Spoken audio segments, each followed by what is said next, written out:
raconter une histoire qui me tient beaucoup à cœur. C'est l'histoire d'une vache qui a mis bas un nouveau-né et l'éleveur appelle une vétérinaire aux États-Unis parce qu'il ne comprend pas pourquoi cette vache arrive en salle de traite avec le pied vide. Alors cette vache, elle met à bas un nouveau-né qui est livré à l'éleveur et elle part au pré tous les jours et elle revient la nuit en salle de traite. Et normalement, elle devrait avoir 47 litres de lait et quand elle arrive, le pied est vide. Alors l'éleveur, il ne comprend pas. Et c'est pour ça qu'il appelle la vétérinaire qui ne trouve pas la solution. Au bout du 11e jour, l'éleveur appelle la vétérinaire et il lui dit « j'ai résolu le mystère ».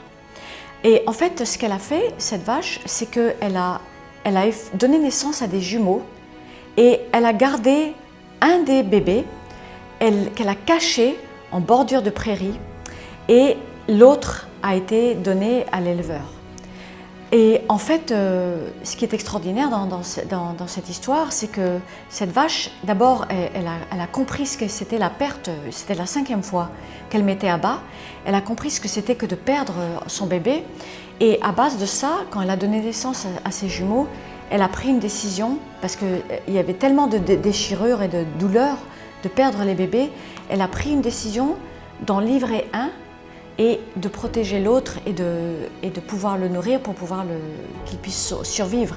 Et donc, en pleine conscience, elle a pris une décision, elle a fait un choix. C'est ce qu'on appelle le choix de Sophie, qui est basé sur un roman de William Styron, un choix qui a été fait dans les camps de concentration. Malheureusement, l'histoire ne finit pas bien, parce que malgré les supplications de la vétérinaire, une fois que l'éleveur résout le problème, il lui prend le nouveau-né et il l'envoie dans l'enfer des box. Je pense que là, cette histoire nous montre que les animaux sont beaucoup plus que ce que nous croyons. Beaucoup, beaucoup plus.